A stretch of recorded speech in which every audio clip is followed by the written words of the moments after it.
generation. Without further ado, I will introduce you to Gail Griffith, who is, I didn't say what it was, right? But if you remember from yesterday, hopefully.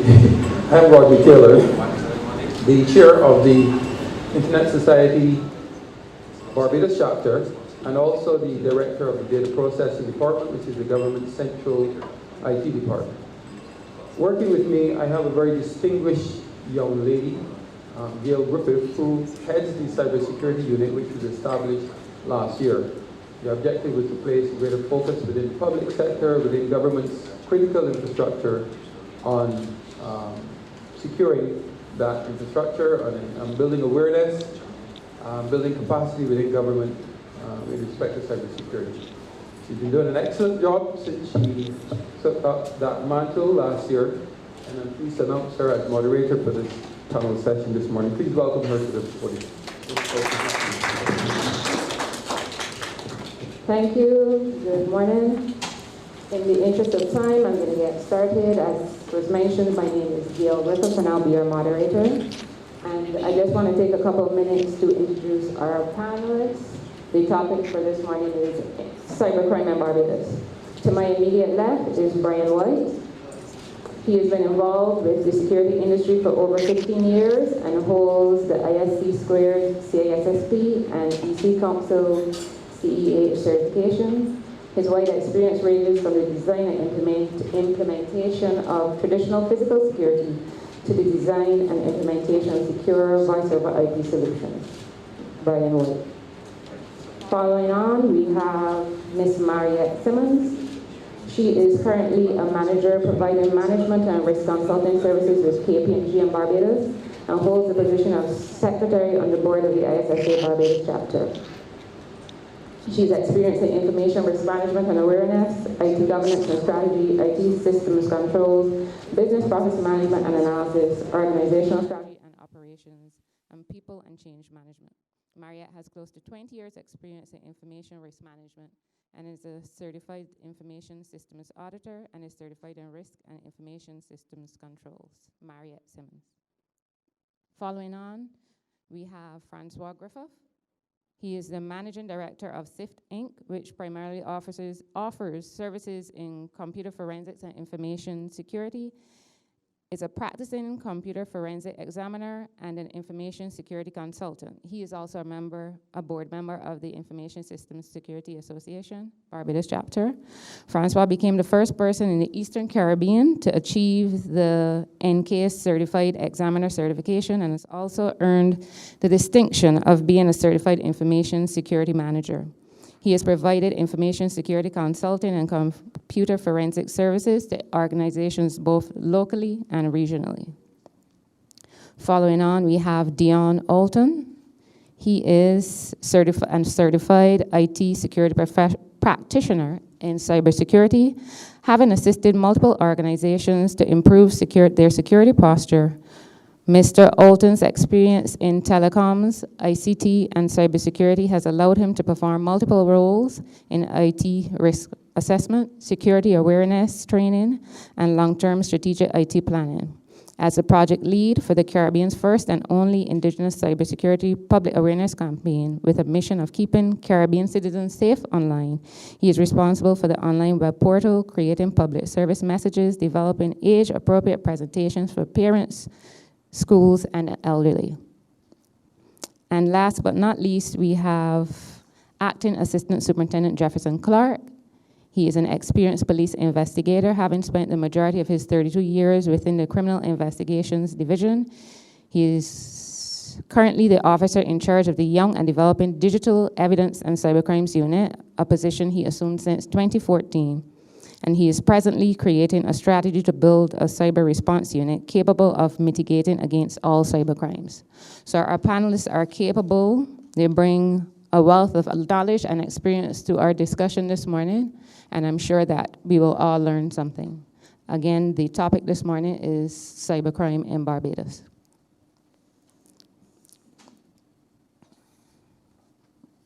As I see, we have no questions forthcoming as yet. If I could just introduce my panelists to start their presentations. The threshold will be anywhere between 4 to 7 minutes, and we have our assistants in the audience to cue you if you're approaching that limit.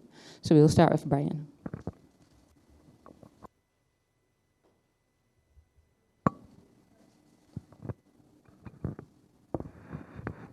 Just a clarification, this is to be used? Yes. Good morning, everyone. So my time is short, and so I would not be going into much detail in this presentation. So what is the state of affairs of cybercrime in Barbados? To examine this, we need to briefly look at a couple of questions. What is it? What is cybercrime? What do we know about it in Barbados? What don't we know, and how prepared are we? And from that, what do we need to do? So between 2014 and 2017, there are lots of issues with cybercrime. But let's look at the definition of cybercrime. According to dictionary.com, the cybercrime is defined as the illegal use of computers and the internet. Crime committed by means of the computers and the internet. So we had another definition yesterday by the representative from DPP, but I would like to use this definition for today. So in terms of what we know, so as I mentioned before, there were several instances of hacks in Barbados websites. We had the Barbados Royal Police Force, the Supreme Court, and many others, for example. And according to Barbados Today, article April 7th, entitled Exposed, cybercrime cost the global economy over $450 billion in 2016. But what is it for Barbados? That's the question. The truth is, we don't know what we don't know. We don't have the stats, which is unfortunate because it lends to a state of unpreparedness. But this is not to say that we're totally hopeless. There's legal framework, which was discussed yesterday. For example, the Computer Misuse Act. But is that enough? And in addition to the Computer Misuse Act, we have the Mutual Assistance in Criminal Matters Act, Chapter 148, Section 6. And finally, the Data Protection Act, which is just in the draft stage. So there's legal framework there. But is it enough for Barbados? In terms of human resources, we have several bodies that deal with cybercrime or cybersecurity. The Cybercrime Unit of the Royal Barbados Police Force, for example, they enforce the Computer Misuse Act. We have the Barbados government. There's representation from the Telecoms Unit, which is responsible for the policy and strategy for cybersecurity as relates to Barbados. Data Processing Department has a cybersecurity unit, which deals with the government's implementation of policies, et cetera, around ICT resources and cybersecurity. But the question is, are there mechanisms in place for all these organizations to work together, or to facilitate synergies? Do we have the information, the stats, the who, the where, the when? How do we coordinate activities when there is an issue with cyber security as it relates to Barbados on a national level or organizations on a whole? So we are in the process as an island in doing something about it. It is true that the Attorney General, according to the Barbados Today article that I mentioned before, said since 2010, there's nothing that was done of significance to face these challenges. But in that time, there was the formation of the National Cyber Incident Response Team. But there's still work to be done, because if you look at that organization, it's still in its infancy. So in order to go from that state of infancy, we need to do more.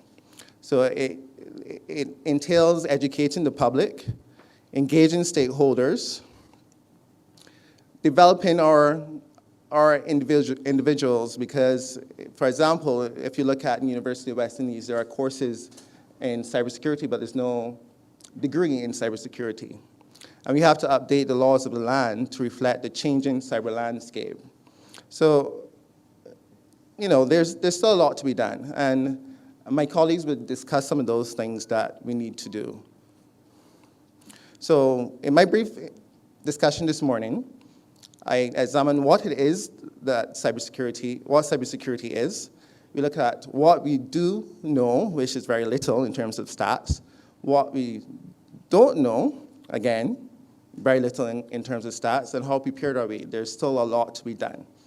And hopefully today, through discussion, we can explore these questions and from there take action. Thank you very much.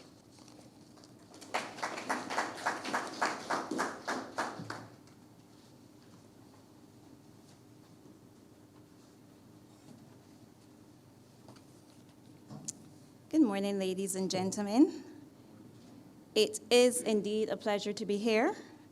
And following on from the sessions yesterday and from Brian's presentation, I will be looking at governance, or rather the lack of governance pertaining to cybersecurity in many organizations across Barbados and the region and the wider region. And the reason for this is, without a governance structure, how is it that we can tackle cybercrime? KPMG recently conducted 2 surveys looking at board level and CIO response to cyber, and honestly, getting a significant number of organizations to respond from within the region was challenging. Fortunately, we did obtain the minimum number of respondents for us to obtain our own regional survey and our regional report, but as Brian mentioned, one of the biggest challenges we face is getting organizations here and in the region to report. Everyone wants the statistics, but no one wants to report. And unfortunately, there is no regulatory or mandatory requirement that you have to do so. In the IMA Cybersecurity Benchmark Survey, and IMA stands for Europe, Middle East, and Africa, of which Barbados and the Caribbean falls in terms of how KPMG kind of segments its various jurisdictions. The survey focused on elements pertaining to the depth and extent of cybersecurity reporting, and whether boards explicitly accepted ultimate responsibility of cybersecurity risks. In Barbados, over 89% of listed companies in the sample do not report on cybersecurity. And from a boardroom responsibility for cybersecurity risks, this was at 0%. Lagging behind the Caribbean at 11%. Now, this is based on what was reported. We know that there are some international organizations that do report. Now, the rest of the IMA region, if we look at the stats, it's not to say that they're doing remarkably well, but this does not make it okay. This does not make it acceptable. As we look at the next survey, which was conducted globally, this becomes more evident. I should mention here that you would find a lot of the positive responses were generated from within the European region, where in some instances there are regulatory or mandatory requirements to report, more so than in a lot of the other territories.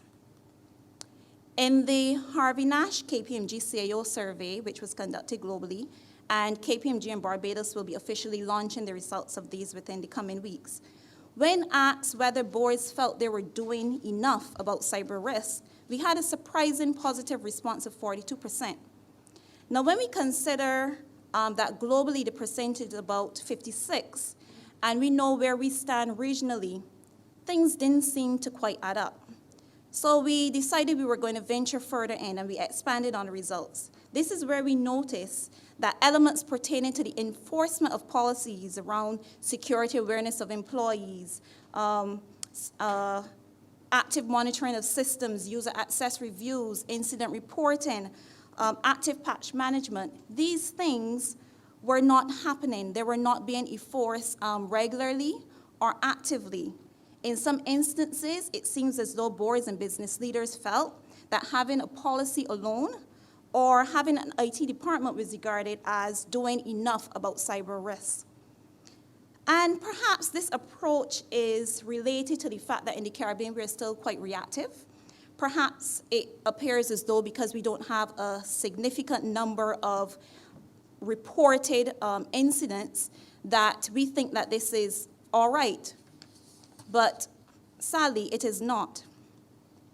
If we look at the next slide, and I don't have enough time to go into detail about all the listed threats here, but I want to draw attention to the insider's statistic, which was at 65%.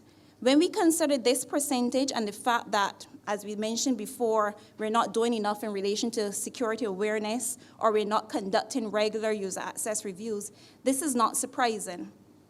So what is it that boards and business leaders should be doing? There needs to be a governance structure to create a defensive mechanism or position against cyber security and cybercrime. We know that threats are continuously evolving, and the global regulatory landscape is becoming more complex. We know that a cyber breach can have a significant impact on a business. So why is it that we still continue to regard this as an IT issue? It is not. I draw on KPMG's Board and Outreach Program, which mentions key questions that boards and business leaders need to be asking. What are the new cybersecurity threats and risks, and how do they affect our organization? If I have a cybersecurity program, is it ready to meet the challenges of today's and tomorrow's cyber threat landscape? And if I don't, how do I address this? What key risk indicators should I be reviewing at the executive management and board levels to perform effective information and enterprise risk management in this area? And if something seriously does go wrong, how prepared am I as a business and as a leader to react and recover? Cybersecurity, cybercrime, it is a business risk. As a nation, we need national governance. And as businesses, there needs to be board-level ownership so that controls through people, process, and technology can be effectively implemented. Thank you.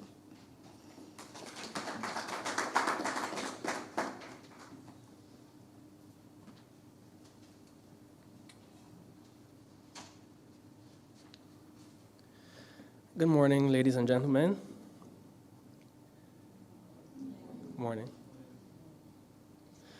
This morning, we're going to be talking about cybercrime in Barbados, but I'm going to give a forensic perspective. Well, you know my name already, and that is a dunks tree, so you know something about me. I love dunks. So what is computer forensics? Well, computer forensics is the application of investigation and analysis techniques to gather and preserve evidence from a particular computing device in a way that is suitable for presentation in a court of law. The reason evidence preservation is so important and why it's highlighted here, it is because it differentiates the normal analyst from the computer forensic investigator. Without the preservation of evidence, there will be always a chance for contamination and data spoilage. You can think about it like this. If you go to a murder scene and there's a bloody knife on the ground that could be the murder weapon, and a police investigator is not going to trample it, they're not going to kick it away, they're not going to pick it up with their hands without protecting it and preserving it first. Obviously, because the evidence would be spoiled and it would be swept away and it might not even exist after a period of time. The computer forensic investigator must do the same with digital evidence. We already know what cybercrime is, but it's additionally good to point out that it also includes traditional crimes conducted through the internet. So the threat landscape in Barbados, these are some of the things that me personally, I've investigated in Barbados, from ransomware to phishing, to masquerading, and to character defamation, as the DPP appropriately spoke about yesterday. And there are also more traditional crimes, such as embezzlement, theft of trade secrets, even employee abuse of policy. Almost any activity has a digital connection that can be collected and analyzed. So what do we do? Well, like I said, we preserve evidence. We safely and securely search, seize, transport, acquire, analyze, and report on digital evidence without tampering or leaving a digital footprint. Where possible, that's important because we do have some volatile information that we need to collect from time to time. But the important thing is to know why you're doing it and document why you're doing it. So if challenged, you could present that to anybody who is challenging. So why is this important? Well, we said evidence preservation, and I keep repeating that because that is key. If you want to preserve the evidence, you have an original copy, you can pretty much analyze and do anything because then you can come back to the original evidence if you need to. We have proven and repeatable scientific methods. It needs to be proven and repeatable because, like I said, the opposing side will want to challenge, and if they're bringing their experts, they need to be able to redo what you've done and come up with the same result. If it's not the same result, then there's an issue. You may have to go back to the drawing board. In Barbados, as we know, we're a heavily unionized country, so our employees are very, very well represented. If there's an issue within the workplace where there's an employee who has some kind of misconduct and has broken policy, and you want to implement some kind of punishment, some kind of disciplinary action, you need to dot your I's and cross your T's. Therefore, you need to be preserving your evidence and collecting it safely, or else it can be challenged and thrown out when it comes to administrative hearings. Also, the global intelligence community. We understand the issue that you might have incidents that spawn jurisdictions. So I might be called on a case that started in North Korea and ended up here, and I need to collect evidence to then report my intelligence to the FBI. I've had to do that. So if I didn't preserve that evidence, when it gets there, they're going to laugh at it and say, well, you didn't follow standards, and it wouldn't be admissible, so I would not be adding to the intelligence community. We already spoke heavily about the legal and regulatory framework, so I'm not going to go through that. Just note that the Computer Misuse Act was developed in 2005. It's 2017, so that's 12 years, and that's what, about 2,000 years in internet world, in the world of technology, so to speak. So I believe that needs to be upgraded and updated. And we have to remember, too, that there are also regular laws pertaining to theft, fraud, trespassing, damages that can be used, but they will not be appropriate when dealing with cybercrime. So you might have a prosecution, but the actual time that is given or the punishment that is given is not appropriate to the action taken. So we're just going to go through a basic process of investigation. We have the incident detection, evidence preservation, analysis of information, litigation or regulation, and hopefully get a good result when you follow this path correctly.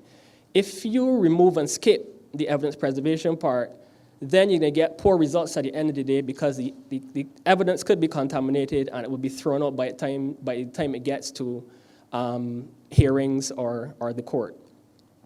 If you remove the litigation, you're going to also get a poor result because you're unable to appropriately discipline or prosecute. There's no supporting legislation, even if you go through the right processes right up to that point. So it might be seen, it is undermining the entire process. And if you don't have both of them, then you basically have zero impact in terms of cybersecurity. So we do face those challenges. Computer forensics needs to be a part of regular incident response routines, and not when it's too late, when the data is already damaged and overwritten, and it's even more difficult for cyber investigators to find.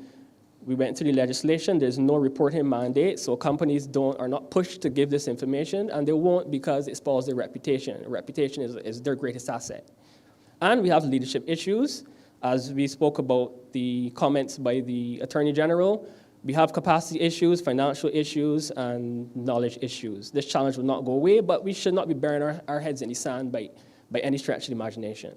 What we need to do is we need to have a strategy. We need to have a strategy as a nation moving forward, so we can then build out the goals and objectives. What are the goals and objectives of this strategy? Through that, then we can build policy. Through that, we can then develop proper legislation and regulation. And then we can attach a budget to it and provide the necessary training and equipment for computer forensic analysts like myself and others to come on board and to really make a serious impact in cybersecurity today. Thank you.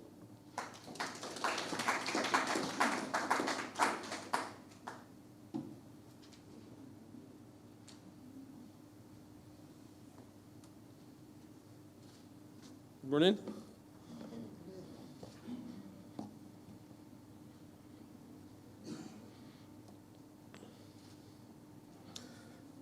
A former FBI director, I'm Deon Olton, by the way, former FBI director, Mueller, would have said there are really three types of organizations. There are those that have been hacked and have an opportunity to protect themselves.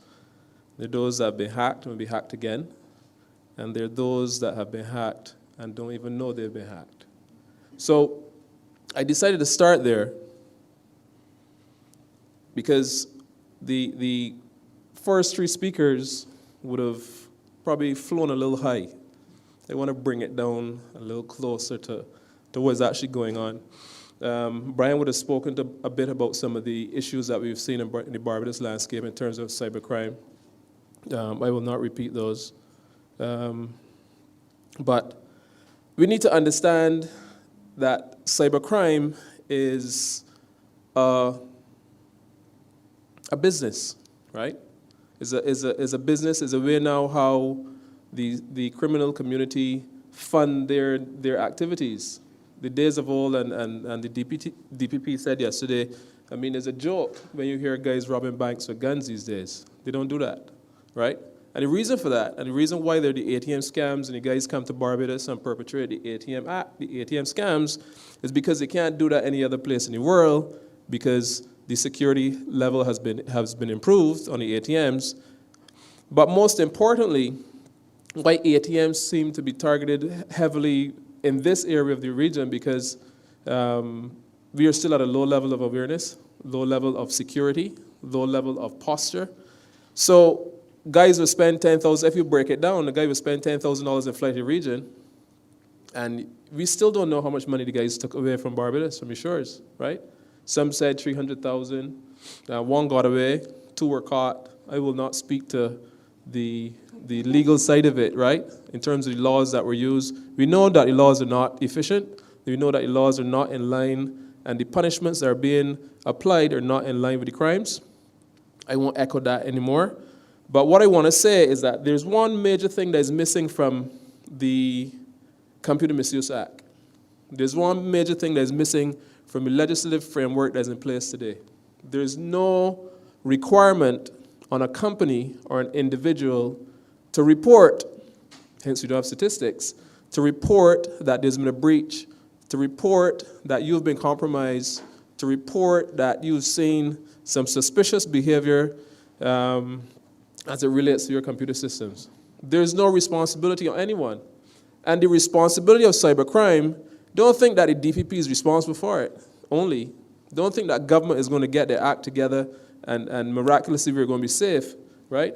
Don't think that we on this panel here who are technocrats and professionals can do it alone. The problem of cybercrime, and I just want to share this with you quickly, the problem with the cybercrime threat is a multidimensional threat. It affects everyone. So we can't stand back and say government's responsible, the police responsible. Companies need to put, and Francois said a bit of this, companies need to put relevant security measures in place to protect the data that they're custodian of. If you're a bank, you need to follow the PCI DSS regulations. If you are not a bank, let's say you're Massey, for example, there's certain regulations that you as a company need to put in place to ensure that your data is secure. So, as I said, it's multidimensional. It targets citizens. So what about our Citizens Awareness Program? Is there one? Well, we at the Caribbean Cybersecurity Center has created Think, Click, Surf, which some of you might or might not have heard about. But that in itself is not enough, right? We need to go into schools. We need to start at the primary school level. Our kids, I have a 7-year-old son, smart boy. He doesn't use traditional means. He has his own device, right?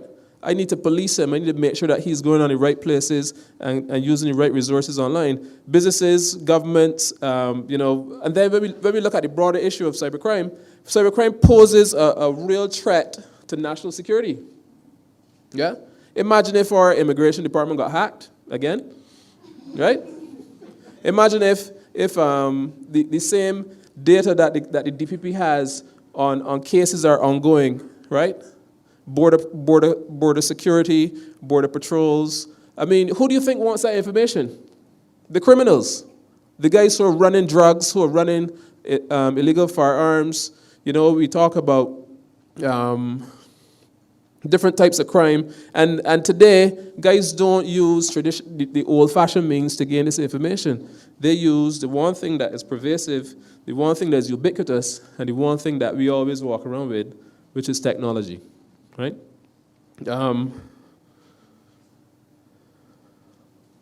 So as I see it, there are four major challenges to combating this epidemic, in addition to what was said before.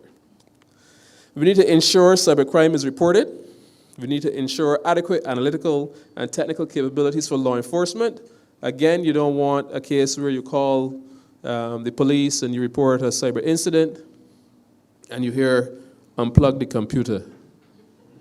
You don't want to hear that. Working in borderless environments. And then we need to implement information and security best practices and awareness training. That is age appropriate, so you need awareness for kids, as I said. We need awareness for governments, police officers. You know, the full level of training needs to be out there, and it needs to be a public sector awareness training. It needs to be accessible to all. It needs to be owned by none, but given to all, and given to all freely, right? And let me just... There needs to be adequate investment in cyber defenses on all fronts, government, business, personal. So we need to take care of our own personal security too. We can't leave it to the banks. The banks need to do some stuff, but there's stuff we need to know. When you go to a website, you can be adding to becoming a victim if you're not aware. Again, awareness is, I think, and I wrote an article 3 weeks ago, and it was published all over the place. I think awareness is number one. The more aware we are, I think we need to start with a massive awareness campaign to raise the level of awareness across Barbados, across the region, and then we will start to see a reduced possibility of becoming a victim, right? And then they'll make the lives of the prosecutors, the police a lot easier, the forensic guys, because the forensic guys, when you hear forensics, you know it's a problem. So there's a lot of remediation efforts that can be put in place. There's a lot of preventative things that we can do to reduce the possibility of becoming a victim and become a victim of cybercrime. I'm not sure where I am in terms of time, but I can go on half a minute. So I think everything that you're going to hear today in terms of cybersecurity is a starting point to start the conversation, to raise the different partners, because it's a multi-stakeholder problem as well, right? So we need input from the academia, so we need input from places like UE, we need the ISSA, we need professionals like myself, we need law enforcement, we need government, we need guys like Fortinet and all those other guys who are international, international cybersecurity providers, and guys who act in the forefront to bring a level of awareness and support to ensure that we are safe across the region. And I just got my time out. Thank you.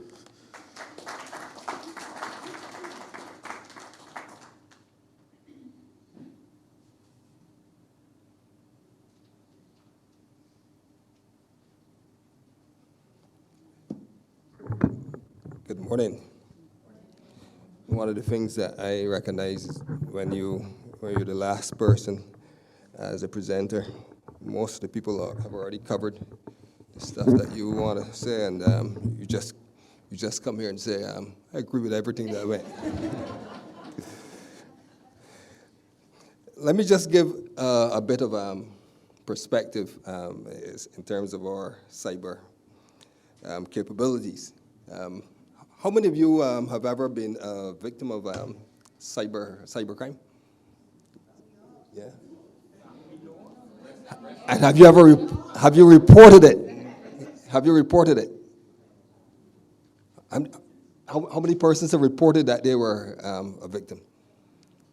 Because that's the other problem, right? I'm told that most times crimes are not reported because people don't believe that the police have the capability to investigate and to bring it to successful prosecution. And that is usually causes crime that is underreported. So that when we say we have 5,000 crimes for any given year, given that type of fact, when we factor that into, that variable into, then you're going to get more crime. There'll be more crime than what is reported.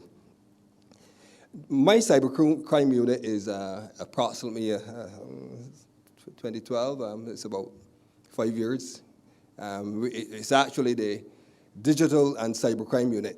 And currently we have about 3 persons, a sergeant, female sergeant, and 2 constables. And we're currently trying to build out our capacity. As a matter of fact, right now as we speak, we have those persons, they're being recertified in the discipline. And that's one of the things that I probably want to piggyback on the discussion that was going on. One of the things I recognize is that laws, generally speaking, in any country are always going to be a couple years late. We recognize the problem, and by the time it's discussed and we bring it all together, laws are already obsolete. And when we consider something as dynamic as cybercrime, one of the panelists has already alluded that we are probably 100 years behind. Our cybercrime unit, it serves its purpose, but it is woefully inadequate for what is happening in the industry, and that's what I want to classify. An industry, we must recognize that cyber crime is actually a business for some people, and we therefore have to mitigate. We have to create the necessary tools and legislation to leverage against this new kind of crime. I've seen a lot of new types of crimes within my time. First, there was money laundering, and then there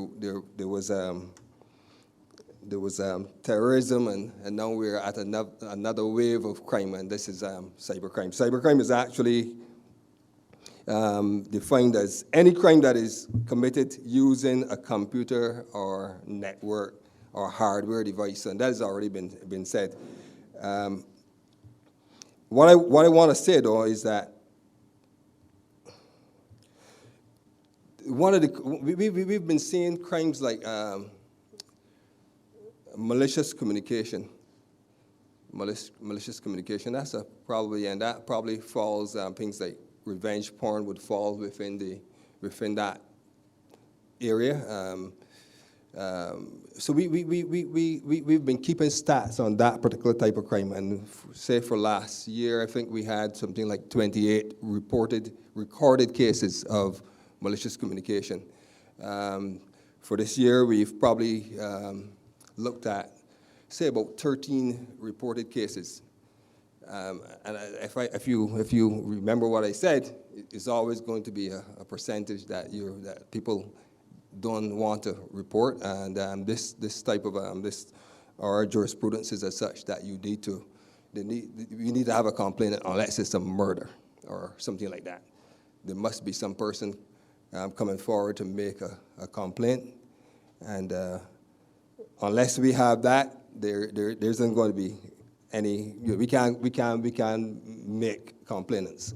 The other thing that I want to say, the kind of crime that we are seeing in recent times, and probably we can have some more discussion on that, is what I call business email intrusions. where we're seeing people actually create fake emails and send out to, get it out to customers, and people actually respond, and which will take them a link to, some, somebody's, the criminal's domain, and then they will share information that they're not supposed to have, and then you have lots of crime. People lose a lot of money, and sometimes businesses don't actually report these. What we're saying, though, really is that businesses need to have a cybercrime policy, and we need to have this kind of conversation right across the board. Usually, right now, we're talking about cyber tech,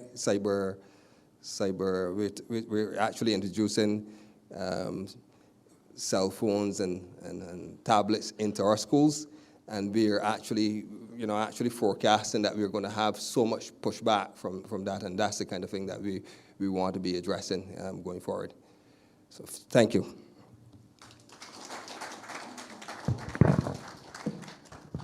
Thank you very much. I don't want to lose the opportunity to take a question from online, so Ashel. Good morning, everybody. My name is Ashel Ford. I am the chairperson of the Barbados IGF Steering Committee. I did that to remind everybody that this is the format that we should be taking when you take the mic, to introduce yourself. You don't have to be affiliated with anybody. If you don't have an affiliation, that's fine. But this is the custom that we have in internet governance globally. And also we have some participants online. It's really helpful for those online if you introduce yourself before you make a comment or ask a question. Having said that, we now have a comment or question from the online participants. Hi, I'm Jason Hines. I'm functioning as the remote moderator, and we have a few questions and comments in the queue from the remote participants. Charles Walton from Barbados said that the stats for Barbados in both Brian's and Mariette's presentation are disturbing, and it seems that the boardroom is ignorant to cybersecurity. We also have a question to the panel on how do we start the process of raising the posture in Barbados from the same Charles Walton. Do you all want to take it first and then I go? Good morning.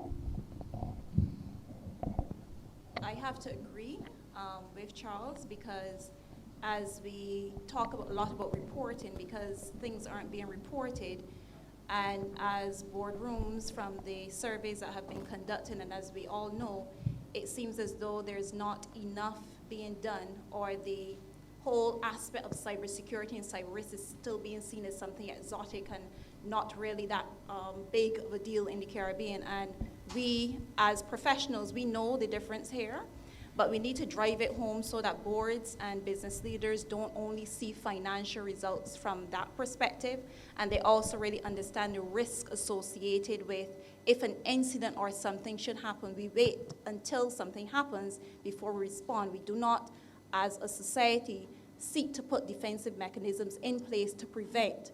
And without the preventative controls in place, we expose ourselves to a lot of these incidents that occur.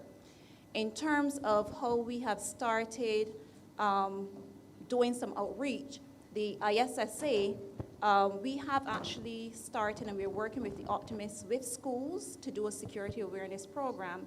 And we have attended, so far this year, about 3 or 4 schools since the program started about 2 months ago. I think it's about 2 months ago. And that is like the beginning phase. We would like to get into a lot more schools. We have contacted resources to try to assist in more schools to get children educated with what the internet is, and to just have parents to realize that it is not just something fun, the dangers and the risk associated with it. So we have, as was alluded to, we need to have that massive security awareness program. And I think that that's where we really need to start. Businesses need to take ownership, leaders need to take ownership, governments need to take ownership, and we really need to start educating as opposed to waiting until something happens and then trying to respond. I would just want to add, I'm not in full agreement with the fact that Charles is saying the boardrooms are ignorant. I think that if you look at the top 10 business risk, right? 4 of the top 10 business risks are IT related. And they are, damage to reputation and brand, business interruption, failure to innovate and meet customer needs, and technology failure or system failure. Those fall within the top 10 things that constitute business risk. Now, if you look at hurricanes, and we're the hurricane belt, I'm sure as a part of our disaster recovery planning and business continuity planning, we have elements in our plans that look at what if we were struck by a hurricane, what if we were flooded, and we have contingency planning and stuff put in place. But I think the problem has always been that the IT managers, and not to hit out the IT managers, because they don't like us to begin with sometimes, right? Consultants, they don't really like consultants. But IT managers need to start articulating that IT risk, which now is the core of the business functions, or a core business function, needs to be added to the disaster recovery, to the business continuity planning, so that if there's a hacking incident, if there's a virus infection, if you can't access your mail server because, whatever, that you have a plan in place. So that starts at the IT level to start to make the boardroom aware, and then the boardroom needs to take it on, and they will take it on, because once they recognize it will impact the bottom line, it will impact business continuity, trust me, the board will get it. Thank you. We have another question from the floor. Good morning. My name is Albert Daniels. I am the Senior Manager for Stakeholder Engagement with ICANN, the Internet Corporation for Assigned Names and Numbers. My question is along the same theme as the online comments, but it's very specific with regard to DNSSEC, Domain Name System Security Extensions. Deon mentioned the word awareness, and my question maybe to Brian and perhaps to Mariette is, what is the state of the Barbados landscape with regard to awareness of this DNS technology that we all rely on anytime we go to an internet website to take us to the right place, and the extent to which DNSSEC has been deployed by the ISPs, whether they are passing DNSSEC traffic, whether they are even aware that there's this thing called DNSSEC that can make our online transactions more secure. And also, Mariette, to what extent do you have a feeling that at the board level or the executive level that there's an awareness of the need to secure the DNS layer with technologies like DNSSEC? So, Brian White, VP of ISSA.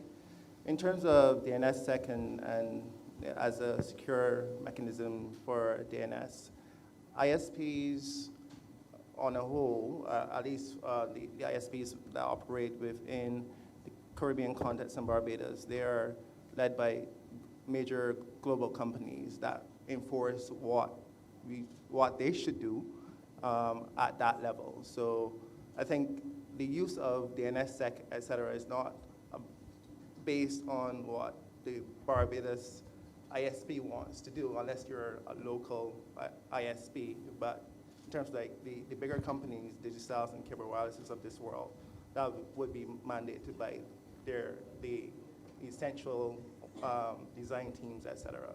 So that's what mandates the use of DNSSEC. So if that's what is being pushed at that level, that's what will be implemented locally. So do you then think there should be a different push, a push from the community, from business owners, from business executives, from end users who want to be more secure when they do online transactions, to insist that the ISPs, deploy DNS technologies like DNSSEC? It's a general question to the whole panel.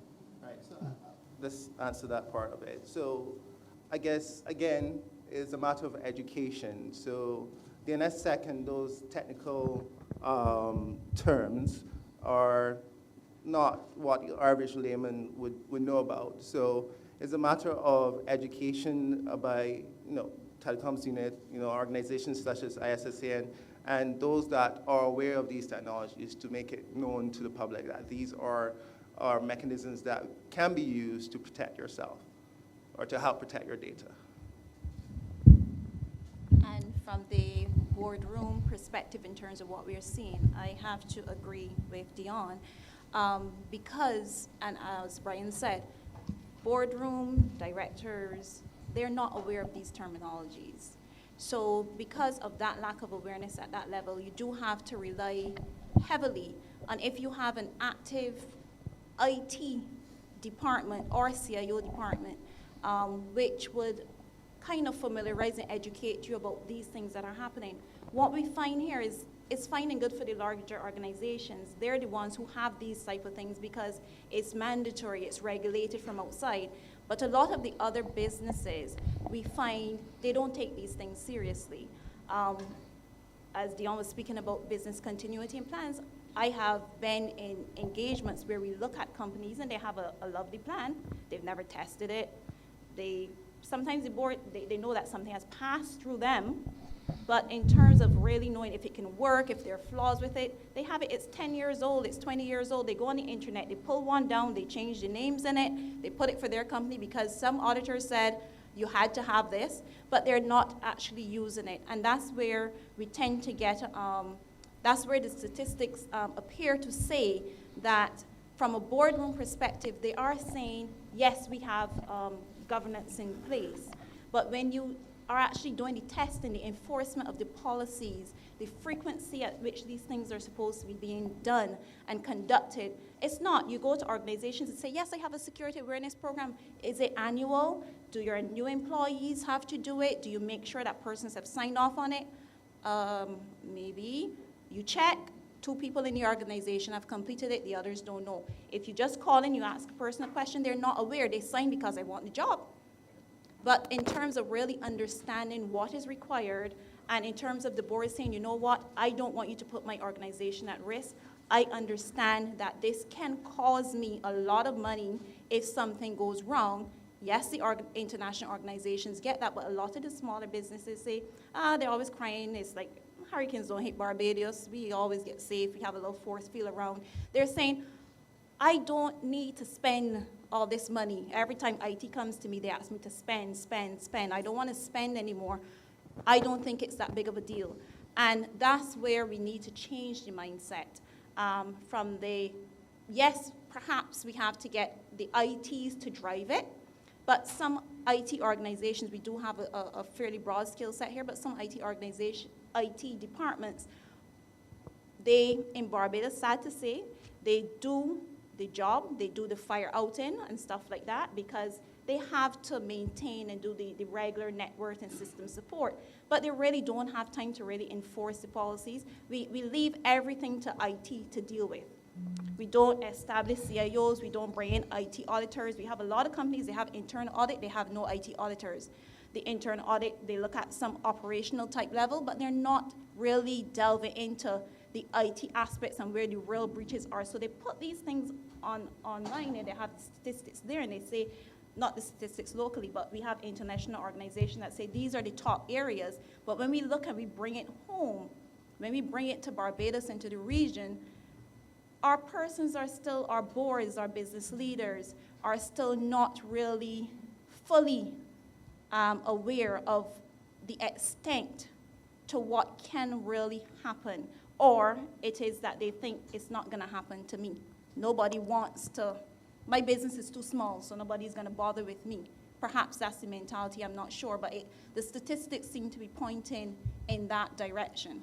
We never seem to have enough time to thrash out these topics. Do we have enough time for one last question? We'll take one last question from the floor. Hi, good evening. Quickly. Sorry, good morning still. Trust me, my day started at 3 o'clock this morning, so it feels that way. Congrats to the panel, because all the key questions I had, you've answered. So this is more a statement following on from some of what's said.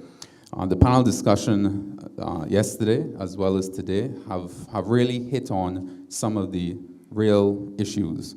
One, there are real legislative gaps that impact upon the ease of doing business, an impact upon cybersecurity, and it's a national issue, both of them.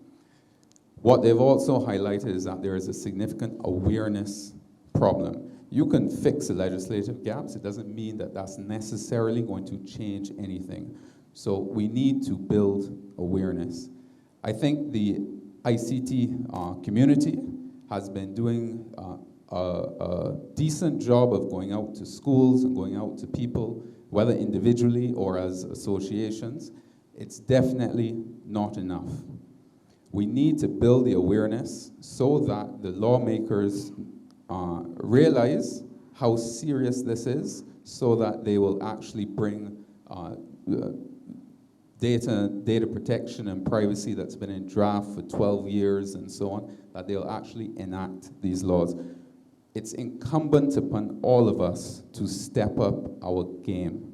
We have to raise the profile of IT within the community, within government, within the private sector. How do we do that? Well, this afternoon we have a couple of wrap-up sessions. So I'm asking for Ashel and Rodney and the organizers that we truly sit down, whether by association or whatnot, but we truly sit down and we come up with a strategy like that, an awareness campaign that requires funding and so on. We have got to do this seriously. If we take this seriously, we have to stop with just thinking at the level of the schools and so on. It's required, but we need to do much more than that. So my ask is, I'm hoping that this afternoon session, we can truly have some strategy thought around this. Thank you. For those that don't know, I'm Philip Lewis, Managing Director of North Point and President of the Barbados ICT Professionals Association. I'm being told I can't speak. 30 seconds, Rodney Taylor, Chair of ISSA. I just wanted to say, in my other capacity as Director of Data Processing Department as well, based on the comments that Philip just made, that there is funding, there is money available to do these things. The awareness building for sure, the establishment of a CERT, and there was some other capacity building through the Organization of American States. There is funding. The Canadian government has provided $2.5 million. I don't think it'll take that much. So I think we should take note of that, and we should push for that support. Thanks. Ladies and gentlemen, Hi, this is the remote moderator, and I have a few comments from that stream. Deidre Williams from St. Lucia, and she's a global IGF stalwart. She says it concerns her that cybersecurity is seen as being the same thing as preparing to respond for cybercrime. And to paraphrase, she thinks that the recent British Airways system crash demonstrates that we need to consider human error as part of cybersecurity and not put all the emphasis on the exciting cybersecurity field. Another comment from Charles Walton from Barbados. He thinks that the lack of reporting of cybercrimes haven't been mentioned before as a point of concern by the Royal Barbados Police Force. And a comment from Alison James. She's saying that she thinks a unified approach is definitely necessary, and that one aspect that needs to be considered is the perception gap between users of IT, including generational gaps, younger generation, and the persons at the board management level. And then finally, Brian Linton from Garnet Technologies, Barbados. He is suggesting that we take a look at the US Top Think Connect campaign as a possible model for sensitization,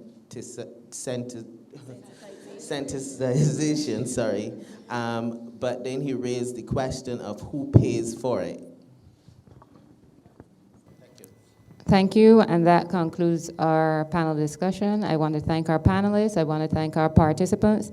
I'll just conclude with a couple words from a 2015 report, which says governments must work together with the private sector and civil society organizations, recognizing that cybersecurity is a shared responsibility. Consequently, governments, international organizations, the private sector, and civil society must all work together in reinforcing collaboration and recognizing that cybersecurity is a shared responsibility. I thank you.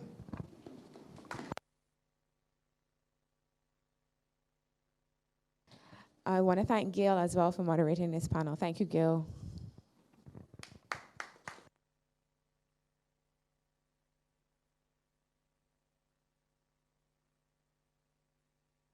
Sorry, just one bit of housekeeping. During the break, we have some persons who will be coming to you. If you haven't done the survey, you can do it on this. The phone is very easy. You can just select the answers and rate the sessions in 30 seconds. Okay, so we appreciate your cooperation. Thanks.